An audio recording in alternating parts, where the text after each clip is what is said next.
Peux-tu braver et la mort et l'enfer? La force est en Christ, la force est en Christ. Retour aux fondamentaux de la foi en Jésus-Christ de Nazareth. Jésus d'un mot fait tomber tous les fers. La force est dans le sang de Christ. Je suis fort. Retour aux fondamentaux de la foi en Jésus-Christ de Nazareth, une émission d'enseignement présentée par le pasteur Ketchon Joseph. Oui, plus que vainqueur par le sang. Retour aux fondamentaux de la foi en Jésus-Christ de Nazareth, c'est tous les mercredis de 10h45 à 11h15 sur Radio Évangélique Maranatha. Veux-tu du ciel t'approcher chaque Bonne écoute à vous. jour? La force est en Christ, la force est en Christ. Nous saluons les frères et sœurs ce matin et nous prions que le Seigneur, dans son amour, vous multiplie ses grâces, multiplie les bénédictions, renouvelle votre force, votre énergie, fortifie votre homme intérieur, renforce votre corps, renforce votre âme, renforce votre esprit. Que sa lumière salvatrice vous envahisse et que ténèbres, obscurité s'évanouissent. Au pouvoir des ténèbres qui est en train de dire non à la puissance rédemptrice du sang de Jésus, de la résurrection du Christ dans vos vies, soit paralysé et soit neutralisé. Que la droite triomphante du Dieu éternel repose sur vous et vous libère de tout obstacle, de toute chaîne, au nom puissant de Jésus. Amen.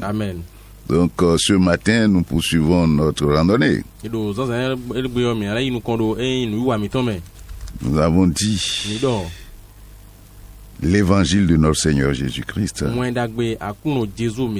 Ce n'est pas seulement à annoncer, mais aussi à enseigner. Mais nous avons commencé par parler, selon la définition que l'apôtre nous a donnée, selon l'Esprit Saint, Christ est mort pour nos péchés selon les Écritures. Christ est enseveli. Le troisième jour, Christ est ressuscité. Nous avons vu les bénédictions liées à ces trois piliers de l'Évangile. Synthétiquement, mais nous avons commencé à approfondir et à aller un peu plus dans la profondeur. Mais il a dit, Christ est mort pour nos péchés selon les Écritures. Nous avons parlé de la mort. Nous avons parlé de l'ensevelissement. Nous sommes en train de parler de la résurrection et ses implications aussi. Et nous avions dit qu'à un moment donné, que nous allons de plus en plus parler du Christ. Parce que la Bible nous dit, quand Christ est né, la Bible nous dit que les anges ont annoncé qu'aujourd'hui est né dans la cité de David un sauveur. Ils ont dit, nous vous annonçons une bonne nouvelle, parce que Jésus-Christ de Nazareth, c'est lui qui est la bonne nouvelle. Alléluia. Alléluia. Christ dans sa gloire, et dans ce qu'il a fait, réunis constitue ce que nous appelons la bonne nouvelle. Alléluia. Alléluia. Le nom Jésus-Christ, le nom Jésus dit sauveur, salut.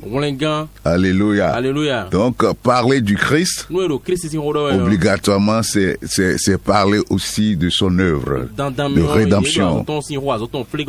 Alléluia. Alléluia. Il a dit son évangile, qui est la parole de la vérité, la lumière.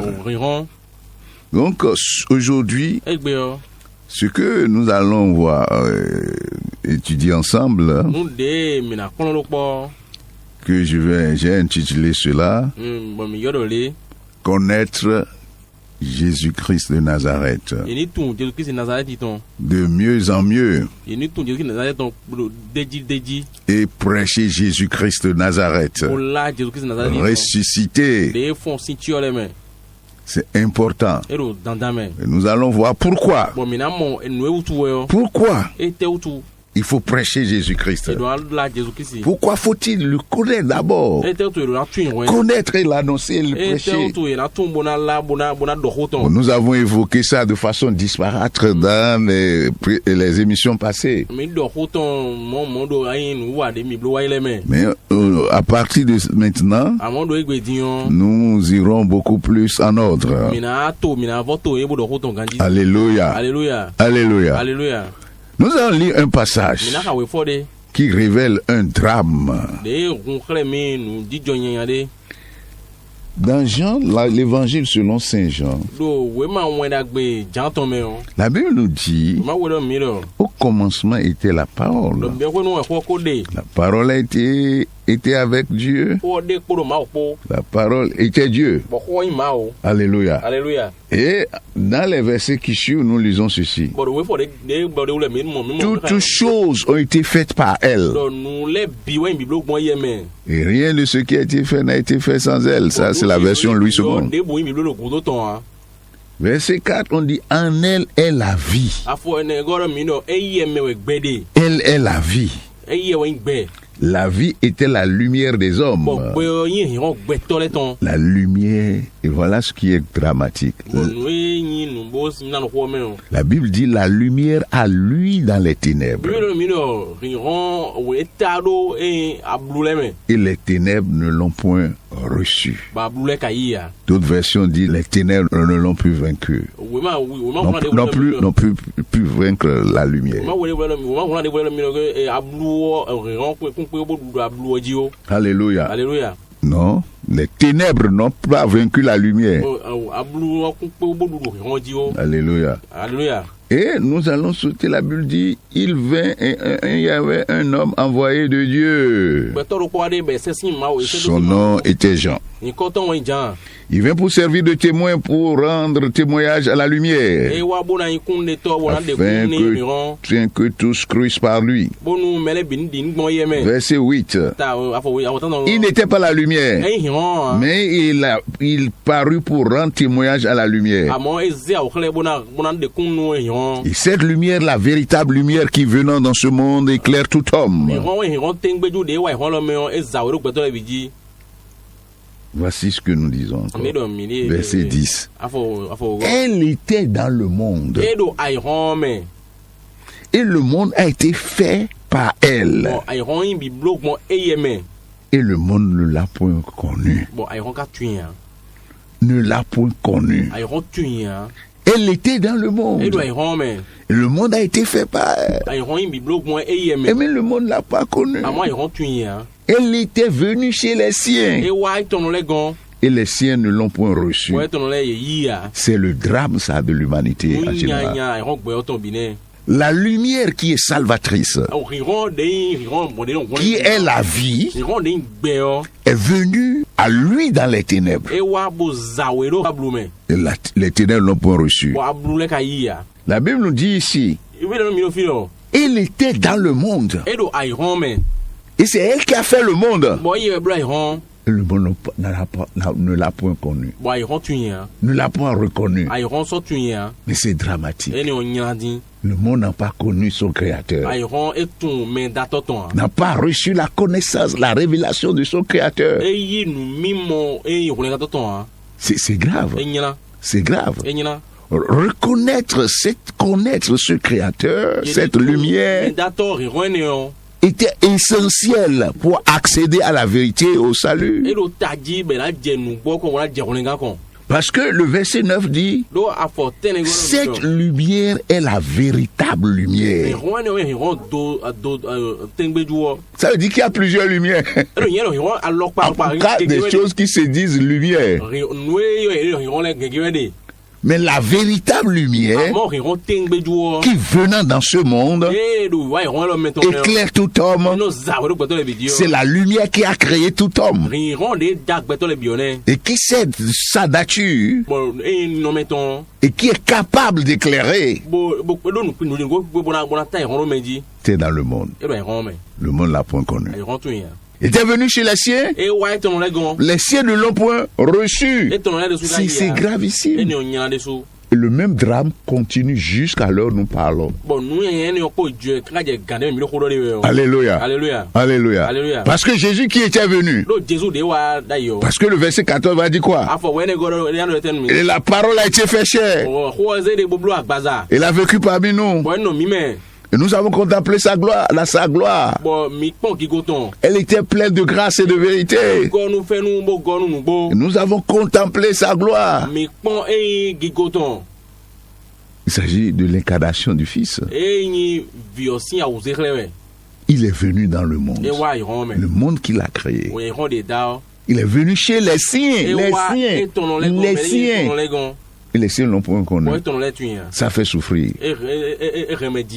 C'est pour dire que connaître Christ, connaître le Seigneur dans toutes ses gloires, en tout cas dans une dimension élevée,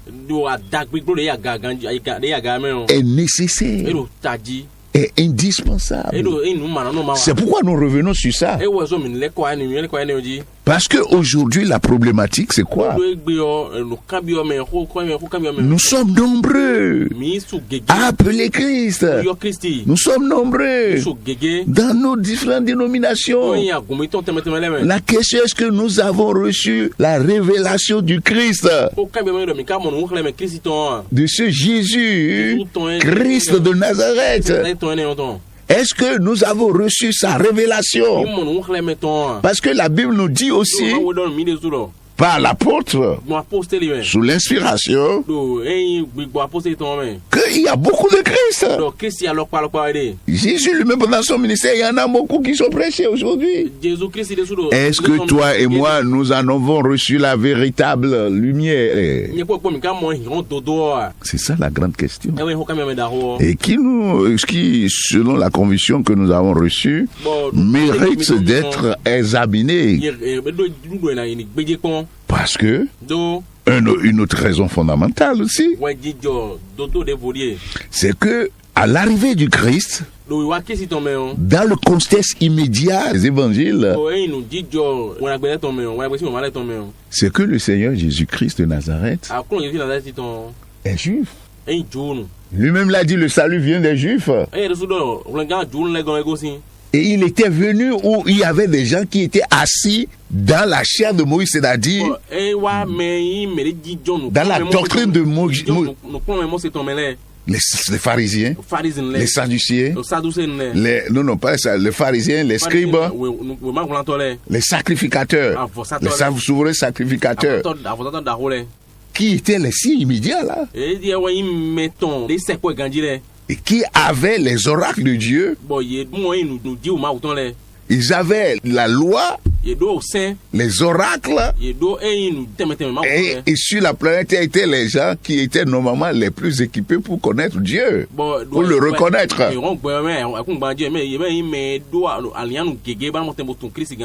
Mais ils ne l'ont pas reçu. Malgré toutes ces précautions, ils ne l'ont pas reconnu. Et c'est ce que nous allons voir dans tous ces passages de l'Évangile. Alléluia. Alléluia. Alléluia. Alléluia. Et on peut faire aussi une application là. Aujourd'hui, le problème que nous avons aussi, c'est que la plupart des religieux ne l'ont pas reconnu. C'est-à-dire, ils n'ont pas reçu la révélation du Christ, de Jésus-Christ de Nazareth, dans la dimension fondamentale qui entraîne le salut. Ou bien on observe une certaine négligence concernant la personne de notre Seigneur Jésus-Christ. Pourtant, la Bible nous révèle quoi? C'est de lui qu'il est question. Voyons quelques éléments pour encore comprendre mieux ce que nous sommes en train de dire. Il y a comme une sorte d'aveuglement, une cécité fatale dans le milieu religieux, dans le monde en général, le monde religieux en particulier. Et cette méconnaissance, cette non-révélation de notre Seigneur Jésus a entraîné tellement de fausses doctrines, de fausses théologies aujourd'hui.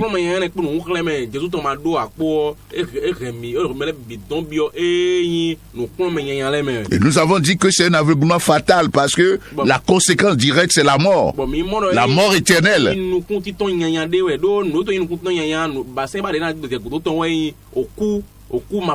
Dieu, en envoyant son Fils dans ce monde, a pris toutes les précautions pour que quand il vienne, on puisse le reconnaître. Pourtant, l'homme était couvert d'un voile mortel. Et jusqu'à ce jour, le même voile demeure. D'abord, Dieu a annoncé ça par des prophéties de diverses manières. Depuis la création, la chute de l'homme. Non seulement les prophéties. La Bible nous a révélé quoi? Immédiatement avant la naissance ou bien l'apparition du Christ, il a envoyé un précurseur qu'on appelle Jean-Baptiste. Et la Bible nous dit, Jean-Baptiste va dire, dans Jean 1, 29 là, d'abord quand il est venu sur cette terre, il est venu dans une posture, dans une dimension telle que Dieu a, Dieu l'a révélé au peuple d'Israël comme un prophète. Ils ont reconnu, la foule, disons la majorité a reconnu Jean-Baptiste comme un prophète venant de Dieu.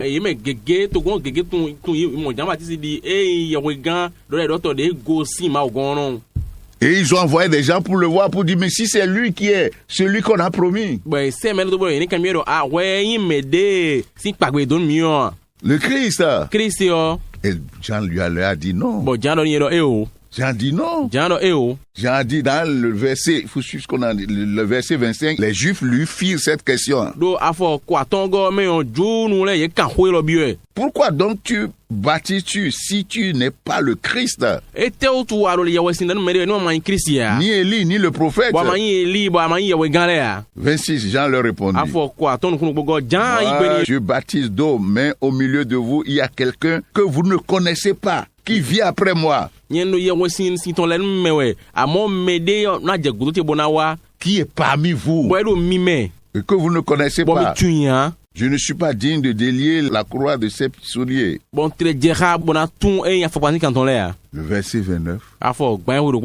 Oui, il dit, la Bible dit le lendemain. Il vit Jésus venant à lui et il dit, voici l'agneau de Dieu qui ôte les péchés du monde. C'est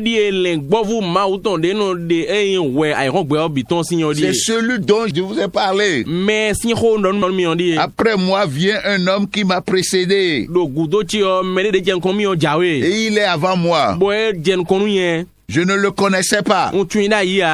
Mais celui qui m'a envoyé, il dit, mais c'est afin qu'il fût manifesté à Israël que je suis venu baptiser d'eau. Jean rendit ce témoignage. J'ai vu l'Esprit descendre du ciel comme une colombe et s'arrêter sur lui.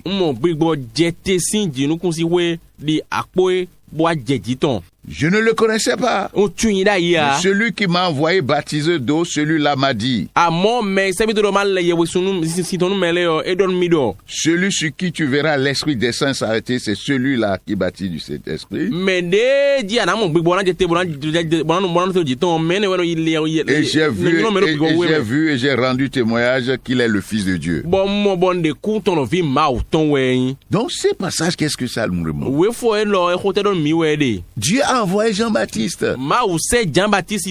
comme celui qui va présenter le Seigneur, la lumière du monde au peuple d'Israël, pour qu'il puisse le reconnaître et l'accepter et ainsi recevoir le message pour lequel il est venu et l'œuvre pour laquelle il est venu. Mais ils l'ont pas reçu. Il était dans le monde. Elle était dans le monde. Et le monde a été fait par elle. Le monde l'a pas reconnu. Il est venu chez les siens. Et les siens l'ont pas reçu. C'est dramatique. Ils sont même envoyés des gens investiguer auprès de Jean-Baptiste. Et Jean, il lui dit, mais non, je ne le connaissais pas. Parce que je sais quelqu'un parmi vous qui m'a précédé. Et c'est de lui qu'il est question.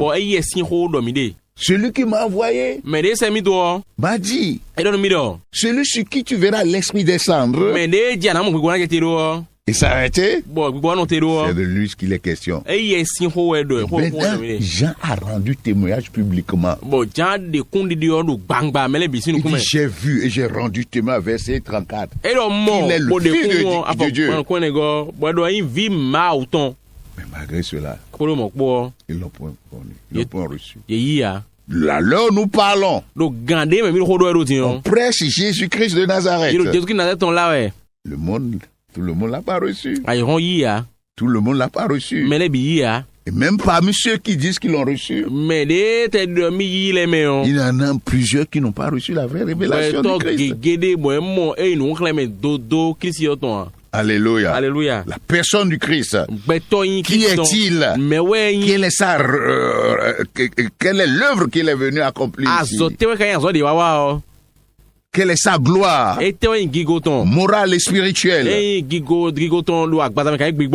Son envergure, c'est-à-dire recevoir la vraie révélation de son nom. Il y a toujours cette problématique aujourd'hui. Que le Seigneur nous vienne en aide. Voyons ce que c'était toujours dans Jean, ce qui s'est passé. Nous avons parlé du cas de Jean-Baptiste maintenant. Et il y a les premiers disciples qu'il a appelés. André, écoutons ce que André lui va dire. Ce qui concerne André. Dans le verset 40-41, la Bible dit qu'André, frère de Simon-Pierre, était l'un des deux qui avait entendu les paroles de Jean et qui a suivi Jésus. Le verset 41 lit, ce fut lui qui rencontra le premier son frère Simon et lui dit, nous avons trouvé le Messie. C'est ce qui veut dire Christ. Nous avons vu le Messie. Le Messie. Non pas un Messie. Le celui qui a été promis depuis les temps anciens. Alléluia. Alléluia. C'est très important. Ça, c'est le témoin que lui a donné à ses frères. Voyons ce que Philippe lui va dire. Dans le verset 45. Philippe rencontra Nathanaël. Et lui dit, nous avons trouvé celui de qui Moïse a écrit dans la loi et dont les prophètes ont parlé, Jésus de Nazareth, fils de Joseph.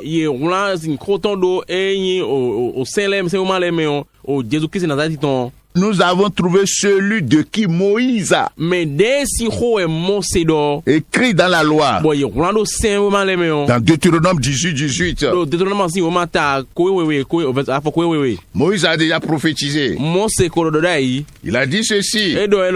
Je leur susciterai du milieu de leurs frères un prophète comme toi. Je mettrai mes paroles dans sa bouche et il leur dira tout ce que je lui commanderai. Si quelqu'un n'écoute pas mes paroles, il dira à mon nom, c'est moi qui lui en demanderai compte. C'est ça. Dans les prophètes, Christ aussi a été déjà annoncé. Moïse l'a annoncé aussitôt après la chute. Dans Genèse 3, verset 15, la Bible a dit clairement, la postérité de la femme écrasera la tête du serpent. Et cette postérité est arrivée. Et Jean nous a donné une révélation très élevée. Parce qu'il dit, il était Dieu, avec Dieu, qui a fait toutes choses. Et rien de ce qui existe n'a été sans lui.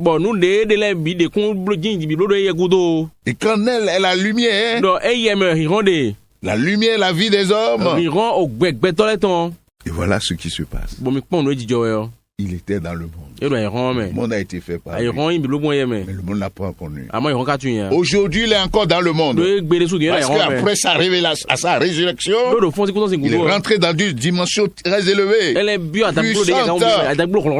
Et chaque jour, au travers de ses serviteurs, dans l'église, de diverses manières, il se manifeste toujours. Mais ils n'ont pas tous reçu. Ils ne l'ont pas tous connu.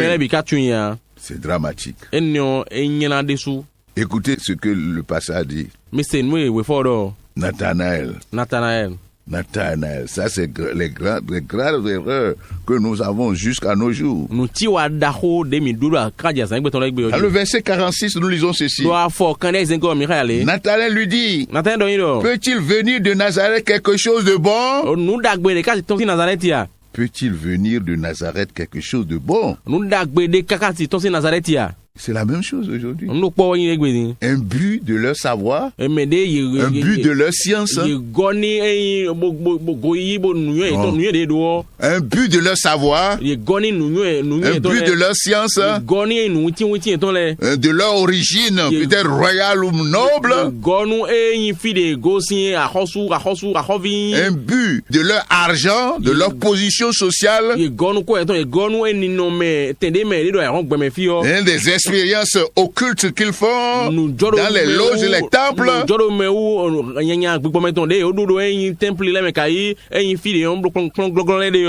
Ils vont dire de ces gens-là, quelque chose de bon peut-il venir. C'est les graves erreurs. Les préconceptions, les suppositions, regarder les choses d'en haut. Voir que les gens sont très bas, sont ignorants, c'est des pêcheurs, c'est des menuisiers, ils sont doux, c'est des villageois. Quelque chose de bon peut-il venir. Et c'est cette attitude qui empêche de recevoir la révélation de Christ. Nous allons continuer dans la même lancée parce que c'est beaucoup de séries nous allons faire sur la connaissance du Christ et la prédication du Christ.